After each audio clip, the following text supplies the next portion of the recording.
नमस्कार, आप देख रहे हैं अपना उत्तर प्रदेश। मैं हूं आपके साथ सचिन चौहान। उत्तर प्रदेश में जहां उपचुनाव को लेकर सियासत गरमाई हुई है, तो वहीं दूसरी तरफ अलीगढ़ में कटेंगे तो बटेंगे बयान को लेकर सभी समुदाय के लोग इकट्ठा हुए हैं। लोगों ने कहा कि 71 विधानसभा खैर में सपा का कोई वर्चस्व नहीं है और इस पूरे मामले पर हमारे संवाददाता ने एक रिपोर्ट भी तैयार की है। ये रिपोर्ट एक बार देख लेते हैं। उत्तर प्रदेश में 9 जगह उपचुनाव होने हैं। इसी को लेकर आज अलीगढ़ के खैर में उत्तर प्रदेश मुख्यमंत्री योगी आदित्यनाथ जी एक जनसभा को संबोधित करेंगे और यहाँ के जो भाजपा प्रत्याशी के पक्ष में मतदान करेंगे। वहीं योगी जी ने एक बयान दिया है, कटेंगे तो बटेंगे। इसको लेकर भी हम लोगों से बातचीत करेंगे कि देखना है कि कटेंगे बटेंगे को लेकर लोगों की क्या राय है। इसी को लेकर हम बात करेंगे। क्या नाम है भाई आपका? जी, मेरा नाम फहीमुद्दीन है। फहीमुद्दीन जी, ये बताइए आज भाजपा की जो सभा हो रही है, कौन आ रहे हैं यहाँ पर? योगी जी आ रहे हैं, बाबा योगी जी आ रहे हैं आज। योगी जी आ रहे हैं। योगी जी का कहना ये है कि यहाँ पर हमें मुस्लिम समुदाय नहीं मिलता। तो क्या है, आपको मुस्लिम समुदाय मिलेगा यहाँ पर? मुस्लिम समाज का बहुत वोट मिला, बहुत भारी बहुमत से वोट मिलेगा। जिस तरीके से सपा जो है लगातार ये कह रही है कि हम इस सीट को जीतेंगे, तो हम सपा का क्या वर्चस्व है? सपा इस सीट को नहीं जीत पाएगी, खैर सीट को नहीं जीत पाएगी, किसी भी हाल में नहीं जीत पाएगी। क्या नाम है आपका? आपका क्या नाम है? ये बढ़ाएंगे नाम क्या आपका? तौहीद। नाम तौहीद जी, ये बताइए कि लगातार जो है ये सपा अपना दावा दे रही है कि हम इस खैर विधानसभा को जीतेंगे। क्या लग रहा है आपको, कितने सीट मिलेंगे? दावा तो सब अपना अपना भरते हैं, जो लड़ता है वो दावा भरता है। मुस्लिम समुदाय को ये कहना है कि मुस्लिम समुदाय सपा की ओर जाता है। तो क्या लग रहा है आपको, सपा की ओर जा रहा है मुस्लिम समुदाय? तो हम भी मुस्लिम हैं, हमें तो नहीं लगता सपा जीतेगी। ये भाजपा से क्या आपको फायदा, क्या कैंडिडेट है, किस तरीके की? भाजपा से हमें ये फायदा है कि नो टेंशन। अगर रात को 3 बजे कहीं जाना है, हम चले जाते हैं बेधड़क, कोई खटका नहीं रास्ता में। वही जब मुस्लिम समुदाय के लोगों से बातचीत की है कि तो बता रहे कि यहाँ पर किसी प्रकार का हमें कोई खटका नहीं है और ना ही हमारे यहाँ पर कोई परेशानियां हैं। इसी को लेकर क्या नाम है आपका? अरे मैं तो नाम क्या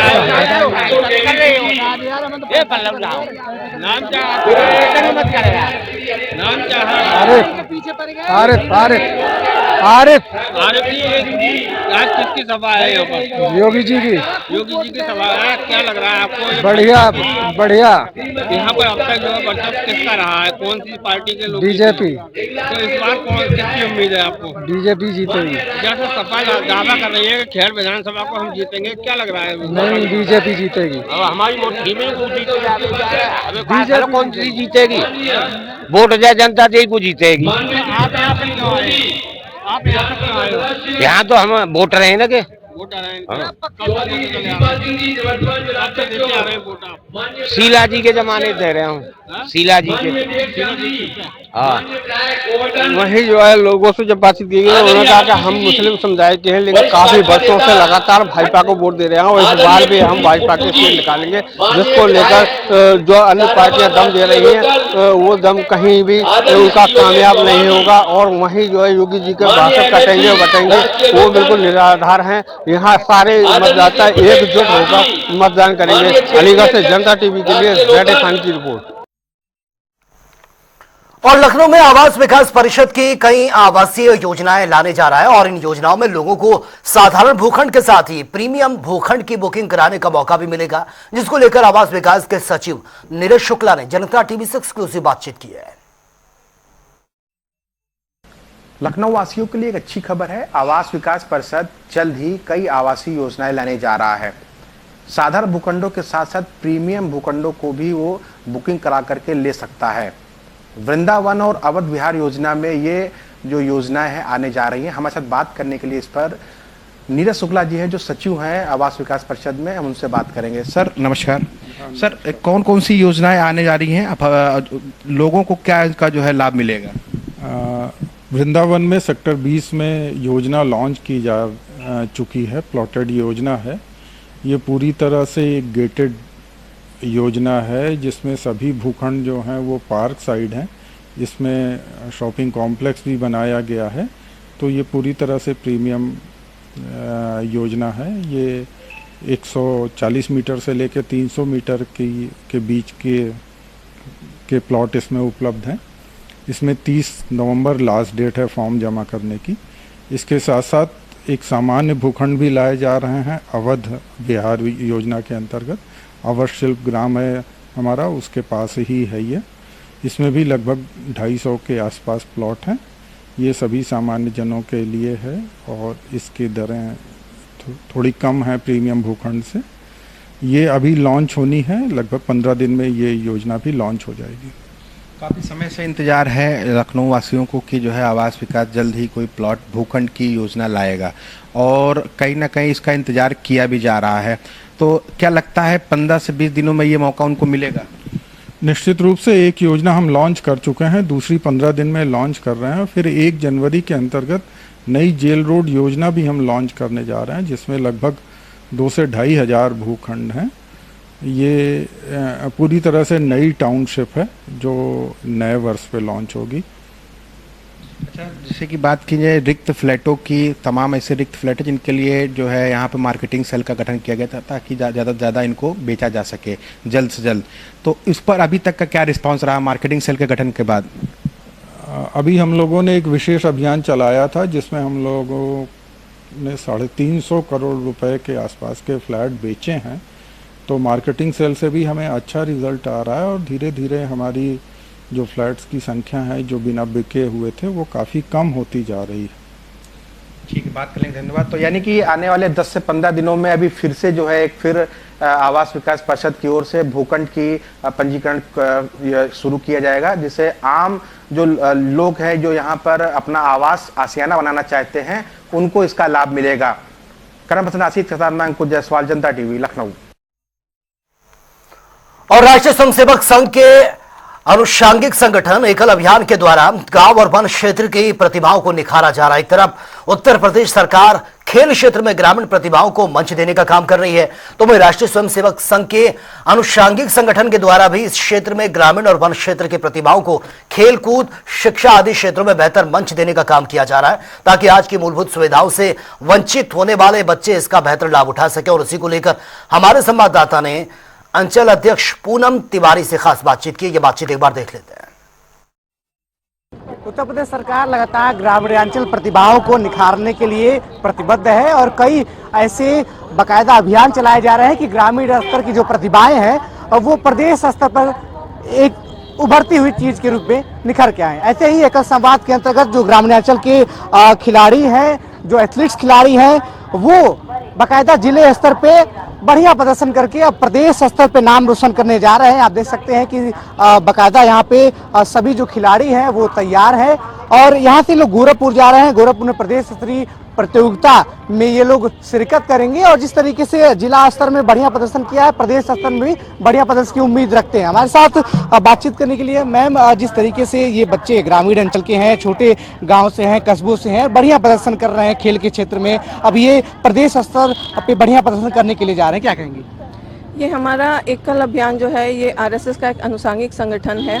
इसके तहत हमारे विद्यालय चल रहे थे, कई वर्षों से 34 साल के ऊपर हो गए हमारे एकल अभियान नाम से विद्यालय चल रहे थे ग्रामीण क्षेत्रों में। लेकिन हम लोगों ने देखा समय समय पर इन ग्रामीण बच्चों के अंदर अधिक प्रतिभा होती है और इस प्रतिभा को कोई जान नहीं पाता, समझ नहीं पाता और ये प्रतिभा कहीं ना कहीं दब जाती है। इस स्तर पर विचार करते हुए हमारी बैठकें हुई और केंद्रीय बैठक में एक निर्णय लिया गया कि हम लोग ग्रामीण स्तर पर खेलकूद प्रतियोगिताओं का आयोजन करवाएं। खेलकूद प्रतियोगिताओं के आयोजन का यही एक हमारा जो उद्देश्य है वो ये है कि इन बच्चों की प्रतिभाओं को हम उजागर कर सकें और इनकी प्रतिभाओं को इस तरह से खत्म ना हो पाए, ये अपने संच स्तर पे खेल के, अंचल स्तर पे खेल के और फिर संभाग पे खेलते हुए ये राष्ट्रीय खेलकूद प्रतियोगिताओं में अपना प्रदर्शन करें। किन किन क्षेत्रों में ये प्रतिभागी जो है भाग लेने जा रहे हैं? ये हमारा अभी जो अंचल का हुआ था, हमारा पूरी एक संरचना है। हमारे संच में 30 विद्यालय चलते हैं। हमारे लखनऊ अंचल के अंतर्गत 18 से ऊपर संच हैं, जिसमें हमारे 420 के आसपास विद्यालय हैं। उस विद्यालय के ये सभी बच्चे हैं और इसमें फिर संभाग में जाएंगे, गोरखपुर संभाग में जाएंगे। इसी तरह अनेक, ये पूरे भारत का हमारा कार्यक्रम है। कौन कौन से खेल में ये भाग लेंगे? ये भाग हमारा है लंबी कूद, ऊंची कूद, लॉन्ग जंप, दौड़ है हमारी 100 मीटर, 200 मीटर, 400 मीटर और कबड्डी है और कुश्ती है।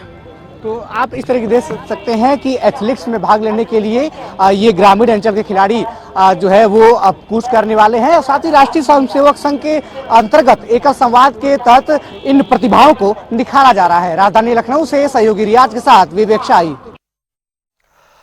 अयोध्या की प्रसिद्ध 14 कोसी परिक्रमा के लिए योगी सरकार ने तैयारियां तेज कर दी हैं। परिक्रमा के लिए सुरक्षा व्यवस्था को लेकर विशेष तैयारियां की गई हैं। दरअसल रामलला की प्राण प्रतिष्ठा के बाद पहली बार 14 कोसी परिक्रमा आयोजित की जाएगी। आपको यह भी बता दें कि अयोध्या धाम के चतुर्दिक विभिन्न स्थानों से शुरू यह परिक्रमा रविवार को पूरे दिन चलेगी और इस परिक्रमा में पुण्यार्जन के लिए देश देशांतर लाखों श्रद्धालु यहां पर पहुंचे हुए हैं और श्रद्धालुओं का आगमन लगातार जारी है। यहां आने वाले श्रद्धालुओं में बाल, वृद्ध, नर नारी और कई आयु के लोग भी इसमें शामिल हैं। सुरक्षा व्यवस्था के पुख्ता इंतजाम किए गए हैं। 14 कोसी परिक्रमा का शुभारंभ हुआ है शाम को अभी, और बहुत सारे श्रद्धालु जो हैं बड़ी संख्या में जो है स्नान के बाद 14 कोसी परिक्रमा कर रहे हैं। प्रशासन की तरफ से जो व्यवस्थाएं हैं, रूट पे सुविधाएं प्रशासन की तरफ से की जानी थी, तो पूरी तरह से की जा चुकी थी और बहुत विभिन्न जो हमारे पॉइंट्स हैं वहाँ पे अधिकारियों की ड्यूटी लगी है और इसके अलावा हेल्प डेस्क है और स्वास्थ्य कैंप, ये सारे जो कैंप्स हैं उनको लगाया गया है। इसके साथ साथ जो हमारे रूट है उसको क्योंकि चौड़ीकरण की वजह से कुछ रूट्स में दिक्कतें थी, तो वहाँ पे उस रूट पे उसको जो हमारे श्रद्धालु हैं उनकी सुगम बनाने के लिए पूरी व्यवस्था की गई थी। नगर निगम की तरफ से जो है वहाँ पे कहीं पे भी किसी को कोई दिक्कत ना हो तो हेल्प डेस्क और सार्वजनिक शौचालय और इस तरह के जो है वो चीज़ें सभी व्यवस्था की गई है। और इसके अलावा हमारे जितने भी नोडल ऑफिसर्स, जितने भी अधिकारी हैं वो अपनी ड्यूटी पर पॉइंट पर तैनात है और पूरी तरह से भीड़ को देख रहे हैं कि श्रद्धालुओं को किसी तरह की कोई दिक्कत ना हो और सब लोग अपना बहुत अच्छे से 14 कोसी परिक्रमा है उसको पूरा कर रहे हैं। आप देख ही रहे हैं कि कितना उत्साह है, बहुत सारी संख्या में लोग आ रहे हैं और लगातार हम सभी 14 कोस यानी कि लगभग 44 किलोमीटर के आसपास का जो एरिया है उसमें सभी जगह पर फोर्स डिप्लॉयमेंट किया गया है और सभी लोग भ्रमणशील नगर के इसको सुनिश्चित करा रहे हैं कि जो श्रद्धा और उत्साह से लोग निकल रहे हैं वो अच्छी तरह से अपने काम को संपन्न कराते हैं। 14 कोस कितने क्षेत्र, कितने जोन में आपने बांटा है और किस तरीके से सुरक्षा व्यवस्था के आपके द्वारा देखिए पूरे एरिया को हमारे इसमें जो 3 थाना क्षेत्र है, 3 थाना क्षेत्रों में हमने डिफरेंट सेक्टर जोन्स में डिवाइड किया है। सबसे पहले यहाँ पर नया घाट भी जो हमारा घाट है जहाँ पर खास तौर से हमने SDRF और हमारे जो पुलिस के लोग हैं उनको तैनात किया है, वही स्थित गुप्कार घाट पर भी है। और उसके बाद हम लोग जो पूरे रूट पे जो क्लॉकवाइज पूरा रूट है उस पे डिफरेंट जगहों पर हमारे लोग तैनात है। स्टैटिक ड्यूटी भी है, मोबाइल ड्यूटीज भी है, एम्बुलेंसेस की व्यवस्था भी की गई है और फायर सेफ्टी के इंतजाम भी है। लगातार हम लोग कमर तक के और CCTV कैमरे के माध्यम से, ड्रोन के माध्यम से लगातार निगरानी रख रहे हैं और भ्रमणशील नगर के सुनिश्चित करा रहे हैं कि लोग जिस उत्साह और आस्था के साथ आए हैं।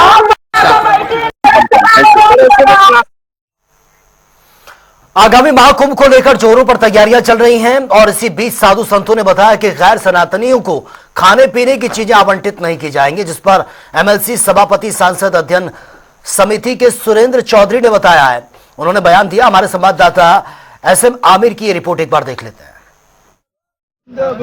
महाकुंभ 2025 को लेकर जहां तेजी से कार्य करने के लिए मुख्यमंत्री योगी आदित्यनाथ ने निर्देश दिए थे और ऐसे में अब महाकुंभ का जो कार्य है जिस तरह से चल रहा है कहीं ना कहीं उसमें देरी दिख रही है। हमारे साथ MLC सुरेंद्र चौधरी जी हैं। विधायक जी ये बताइए जो कार्य चल रहा है, नगर प्रमुख सचिव भी आए थे विकास, किस तरह से कुंभ का कार्य चल रहा है, क्या लगता है आपको ये हो पाएगा जिस तरह से अधिकारी काम कर रहे हैं? नहीं देखिए मतलब पहली बात अभी हमारा किन्नर अखाड़ा, जूना अखाड़ा और अभी कुंभ महोत्सव भी मैंने जोरदार कराया 3 नवंबर को। निश्चित तौर पर कुंभ मेला ये जनवरी आने वाला है, नवंबर चल रहा है और गति बहुत तेजी चल रही है, कहीं कोई काम में दिक्कत नहीं है। अब पूरी तरीके से कुंभ होगा। कुछ अधिकारीगण संलिप्तता कहीं से कहीं सूचना मिल रही है कि गड़बड़ कर रहे हैं, तो ऐसे अधिकारियों को भी चिन्हित किया जा रहा है, इनके खिलाफ कार्रवाई करके इनके साथ और अधिकारियों को लगाया जा रहा है। जैसे आदरणीय हमारे योगी जी, आदरणीय मोदी जी का, आदरणीय केशव जी का, सबका सपनों का, पूरे सनातन धर्म का ये ऐतिहासिक महाकुंभ होने जा रहा है। कहीं कोई दिक्कत आने वाली नहीं है।